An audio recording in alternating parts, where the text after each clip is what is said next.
Olá, seja bem-vindo à Visão Trabalhista Entrevista. Hoje a gente está com uma pauta bem cheia que nós vamos tentar dar conta para você compreender qual a relação que a gente pode identificar entre esse projeto que acaba de ser aprovado no Congresso Nacional, na Câmara dos Deputados, que regulamenta a terceirização para todas as atividades, envolvendo inclusive a área de produção, as atividades fins das empresas. E a gente também vai tentar linkar essa questão com também a questão do desemprego, quais são as estratégias para fugir dessa questão pela via da luta social. E também a gente tem tentado também trazer para você outros assuntos que vão para além do momento do agora, que a gente percebe imediatamente. A gente vai discutir também um pouquinho do papel da automação. É uma estratégia para gerar, para destruir empregos. A gente vai permear um pouquinho de cada um desses assuntos para você nos ajudar a refletir sobre como a gente pode enfrentar ou combater mesmo essas questões que no primeiro momento vem com um olhar de modernização, uma embalagem toda bonita para nos fazer aceitar essas questões. Mas será que elas são tão boas ou como que a gente pode aprender a lidar com elas? E para nos ajudar nessa compreensão, a gente tem hoje a presença da vice-presidente do Sindicato dos Metalúrgicos de Osasco e Região e vice-presidente também da Confederação Nacional dos Trabalhadores Metalúrgicos, Mônica Veloso. Mônica, obrigada pela sua participação aqui no nosso programa. E aí eu já começo no problema mais recente, que é justamente a questão da aprovação do projeto que regulamenta as terceirizações para todas as atividades. É isso mesmo? Ela é um problema ou ela vem justamente para contribuir com a solução da questão do desemprego, Mônica? Boa tarde, Cris. Bom, acho que primeiro essa aprovação que aconteceu na Câmara essa semana, embora já fosse uma pauta antiga de debate do movimento sindical, né, dos movimentos atentos ao que vai se debatendo e o que estava na pauta do Congresso, as atenções estavam muito voltadas para esse momento na questão da reforma da Previdência e Trabalhista. Né? E aí a gente também foi surpreendida na última semana com as notícias da denúncia da carne fraca. Né?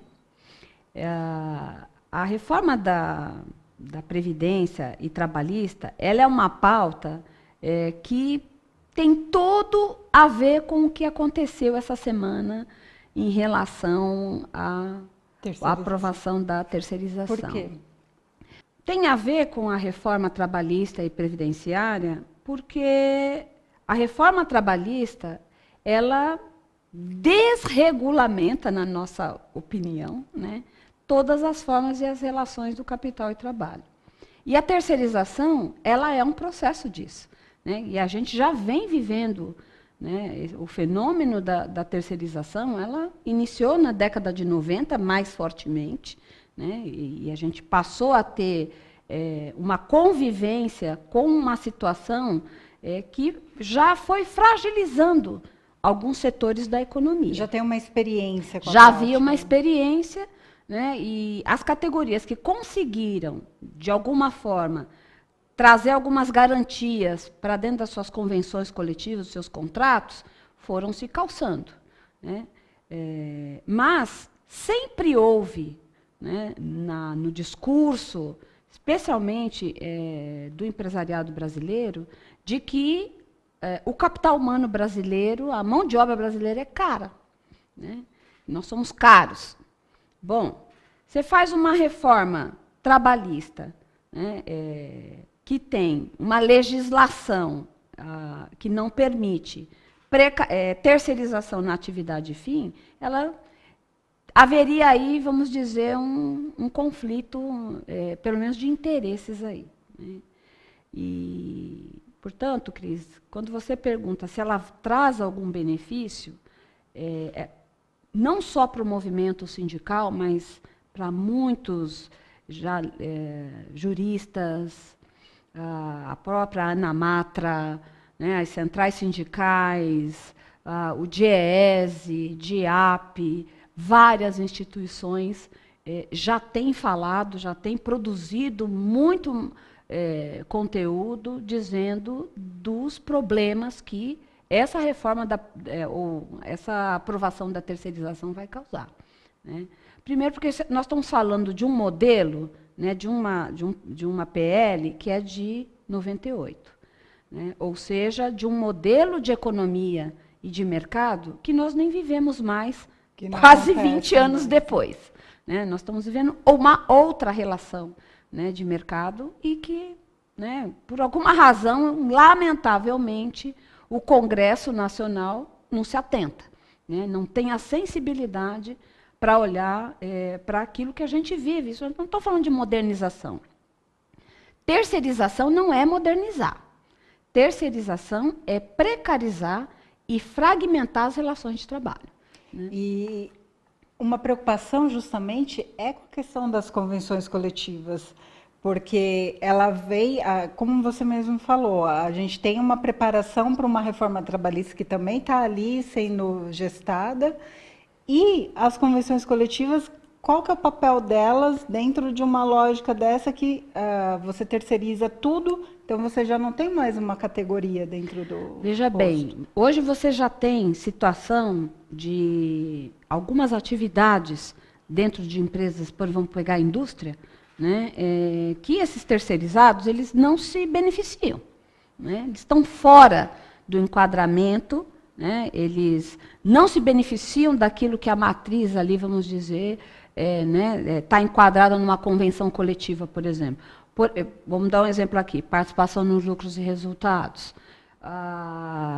Uma situação de um benefício, de um convênio médico, ou de uma cesta básica, ou de algum bônus. Você tem situações de empresas que impedem esses trabalhadores terceiros de participar até de algumas atividades cotidianas de dentro da empresa. Eles não fazem parte daquele processo. Né? Eles estão apartados disso. Então, quando você tem... e isso já cria um problema, porque você vai criando um contraste, né, e de paradigmas muito desnivelados dentro de uma empresa, né, onde as pessoas não têm as mesmas condições nem de ascensão, nem de pensar uma projeção profissional, segurança, uma estabilidade para se planejar. Porque o terceirizado, ele é um trabalhador que tem tempo muito limitado dentro de... É alta rotatividade, né? O nome já diz. Né? O terceirizado, ele é utilizado quando existe o trabalho para ele executar. Quando não existe o trabalho, ele é uma mão de obra desnecessária. Sim. E esse é o modelo, inclusive, que está pautado na reforma trabalhista. Isso é o que onde está o link de uma coisa com a outra. Né? Então, você faz uma reforma trabalhista, aprova a terceirização, né, que as pessoas falam, poxa, mas já existem, né, quase 20 milhões de pessoas que trabalham de forma terceirizada. Então, nós vamos regulamentar.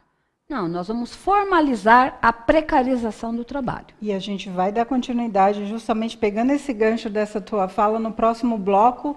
Fica com a gente, porque o assunto demanda a nossa participação, o nosso envolvimento, para colocar o pé na porta de justamente essa precarização. Fica com a gente.